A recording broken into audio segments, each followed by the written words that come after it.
At 26, I run a tech company with my name on the glass door, but the story really started when I was 17, and my family decided my future was a punchline. They worshipped my older sister and called my work a useless toy. I stayed quiet, kept building, and waited for the day their perfect world would crack. My name is Jade. I live in California now, where the air smells like eucalyptus after rain, and nobody asks for your GPA before they ask your name. But back then we were in Ann Arbor, Michigan, an earnest little city where college admissions felt like a second religion. In our neighborhood, people didn't just talk about schools. They bragged about them the way some people brag about boats. Banners on lawns, stickers on SUVs, whispered comparisons at grocery stores. His kid got into Ross. Her daughter's doing pre-med. Achievement wasn't a phase. It was the family brand. My parents were true believers. My mother kept color-coded binders and called them systems. My father spoke in goalposts and deadlines, like life was a quarterly report. And my sister, Diana, was their favorite investment. 18, polished, loud in the best way. The kind of girl who could walk into a room and make adults nod like they'd been waiting for her. She had the resume, the smile, the perfect timing with a joke. Teachers loved her. Counselors praised her. My parents inhaled her success like oxygen. I was the other daughter, the quiet one, the one who didn't shine in the way they understood. I liked logic. I liked patterns. I liked the clean honesty of code. You make a mistake, it tells you. You fix it, it works. People weren't like that. People applauded what made them look good. People called you smart, only if your smart matched their script. At night, I built an app in my bedroom while the rest of the house slept. I named it NeuroNotes. It listened to lectures through the phone's microphone, cleaned the mess into structured notes, generated flashcards, and, if you gave it enough data, predicted the kinds of questions a teacher was likely to put on the next test. It wasn't magic. It was pattern recognition wrapped in something that felt like relief. I didn't tell my family the details. Not because I was hiding something wrong. Because I had learned, the hard way, that the moment you show them something you love, they look for the easiest way to measure it. And if it doesn't fit their ruler, they break it just to prove the ruler still works. 7 months before Diana's graduation, they stopped pretending I was invisible and started treating me like entertainment. I was sitting at the kitchen table with my MacBook open, wrists aching from hours of debugging. The window over the sink was fogged from boiling pasta. The whole room smelled like garlic and stress. My mother walked in, saw my screen, and the irritation on her face rose like a tide. Before I could even close the tab, she snapped the lid shut, hard enough that the sound echoed in my teeth. "Be like your sister. She's on track to be salutatorian and not this," Mom scoffed, calling my laptop a toy. Diana drifted by with a stack of textbooks, not even slowing down. She looked at me like I was furniture that suddenly spoke. Then she smiled, small and cruel. "That won't make you rich." They treated it like a joke. My father didn't glance up from his phone. He just added flatly, "You keep wasting time and you'll end up nowhere." It should have made me cry. It almost did. My throat got hot. My eyes burned. I swallowed everything down the way I always did, because in that house, emotion wasn't comforted. It was collected. Like evidence. Like ammo. I picked up my laptop and carried it upstairs, my hands steady even while my chest shook. In my room, I sat on the edge of the bed and stared at the dark screen. The humiliation was sharp, but underneath it was something else. Clarity. They didn't just misunderstand me. They wanted me smaller. And that meant if I ever made something real, I had to protect it from them the way you protect a flame in wind. So I went back to my desk, opened my MacBook, and kept building. By January, NeuroNotes had outgrown my bedroom. It started spreading through school the way gossip spreads. Quiet at first, then suddenly everywhere. Students shared it in group chats. A friend asked if he could just try it for chemistry. A sophomore told me her cousin at Michigan State wanted in. My user count climbed so fast my stomach turned every time I refreshed the dashboard. It felt like standing on a dock while the lake rose around you, beautiful and terrifying. That's when Mr. Mercer found me. He was our economics teacher. Mid-40s, always coffee in a battered thermos, always calm in the way people are calm when they've already survived something. He stopped me after class one day and said casually, Jade, you've got unusual traffic running through the school network. My heart tried to escape my ribs. He held up a hand. I'm not here to get you in trouble. I'm here because if I can see it, somebody worse can too. I stood there with my backpack straps cutting into my shoulders, waiting for the adult disappointment, the lecture, the confiscation threat. Instead, he asked, "Did you build it yourself?" When I nodded, his expression shifted, like he'd been looking at a student and suddenly saw a founder. "Come by after school tomorrow," he said. "We're going to talk like adults." The next day, he sat with me in the library's side room, pulled up my app, and tested it with the focus of someone who understood exactly what he was looking at. He didn't call it cute. He didn't call it impressive in that patronizing way adults sometimes do when they're trying to be kind. He just said, "This is a business." "It's an app," I murmured. "It's a business the second money touches it," he replied, and then he said the sentence that changed my life. "You're a minor. That means you're vulnerable." He told me the part of his life he never mentioned in class. Before he became Mr. Mercer, he'd been a tech founder. He'd built and sold a company. He'd made enough money to leave. Then he started teaching because he missed something real. He introduced me to a lawyer, helped me file an LLC. Because I was under 18, he agreed, on paper, to act as a temporary trustee so the company could legally exist without my parents getting their claws into it. He didn't ask for equity. He didn't ask for credit. He asked one thing, that I stop treating my own talent like contraband.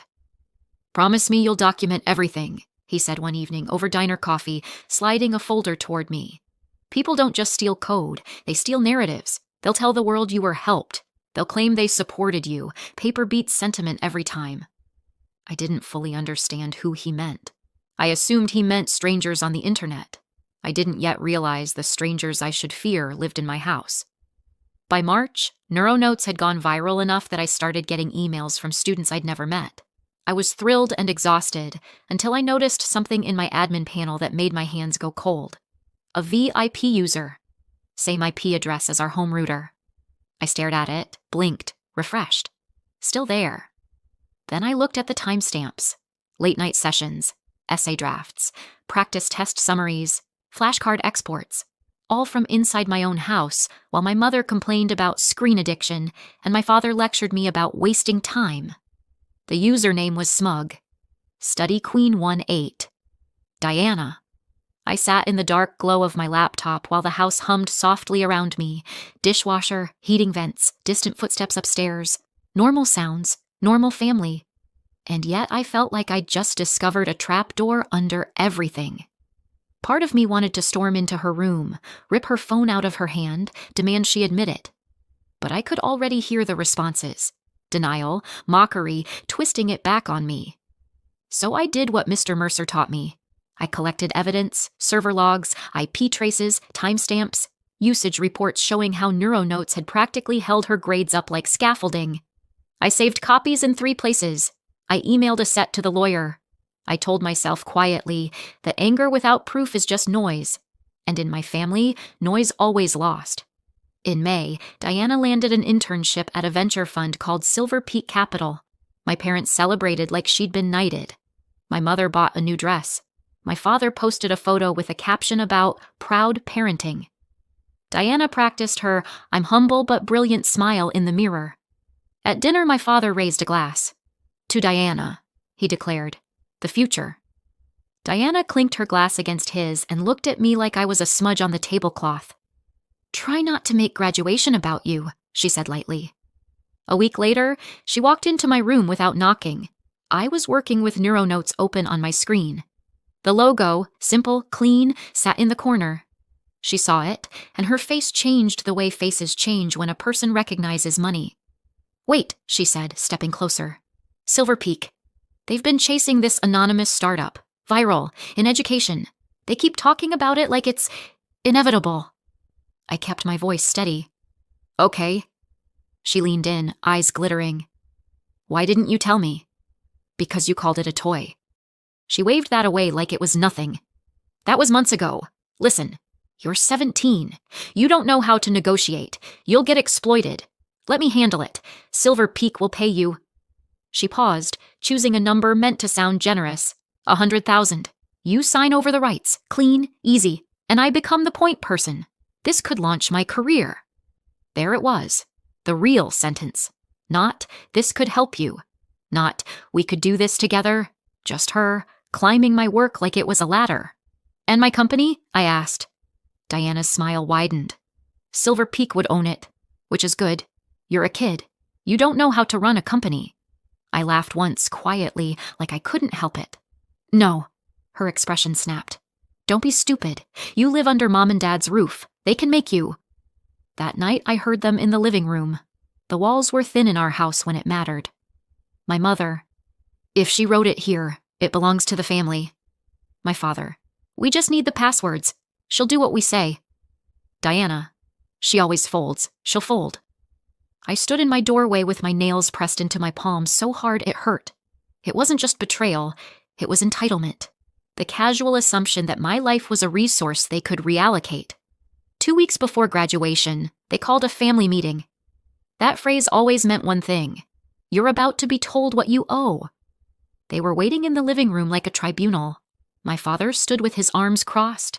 My mother sat with a folder on her lap, already prepared. Diana perched on the armrest like she owned the place. My father started. We're being practical. Diana has an opportunity. You're going to support your sister. My mother opened the folder and slid it toward me. We talked.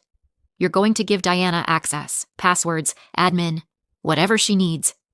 Diana's tone was sugary. Don't make this hard, Jade. I stared at the folder without touching it. You want me to sell my company. My father's face tightened.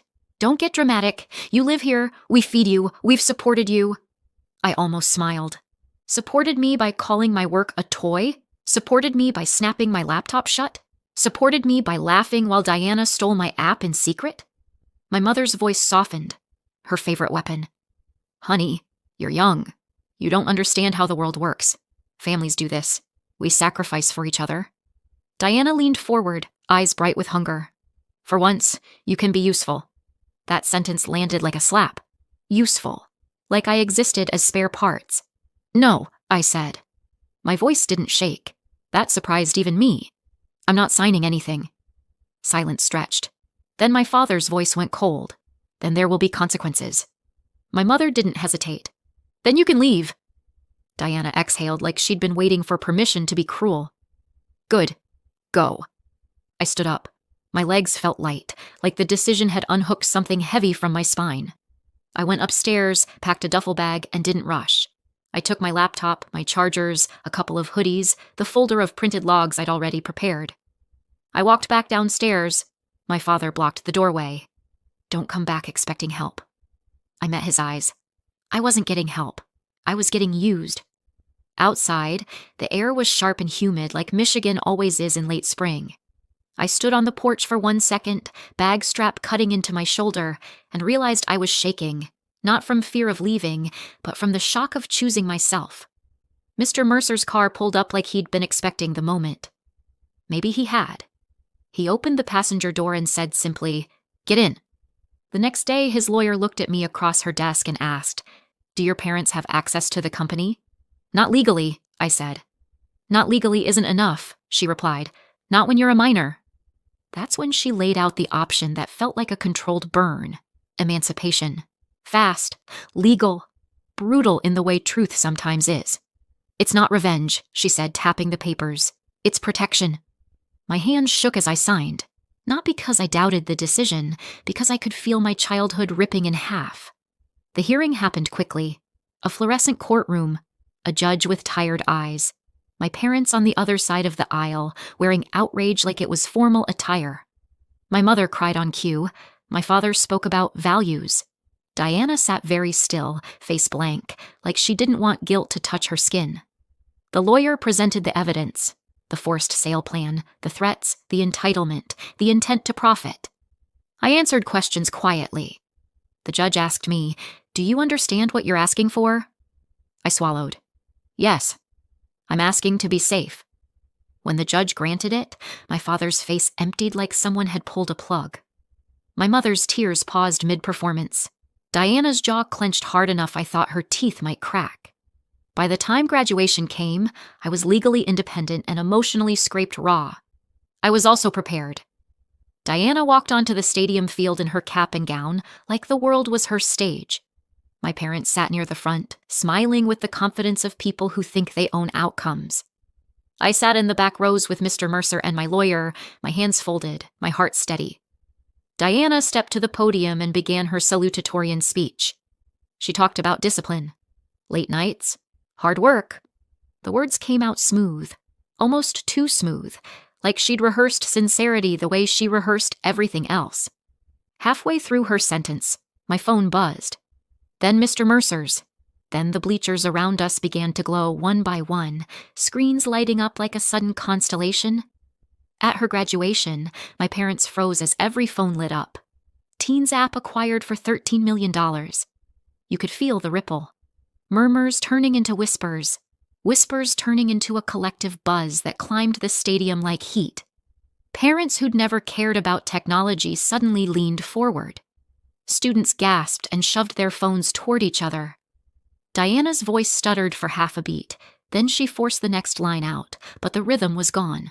The audience wasn't hers anymore. My parents turned, scanning the crowd like predators searching for the source of the noise, and found me. They climbed up the steps with bright, desperate faces, smiles pasted on too fast. My mother reached for my hands like we'd been close all along.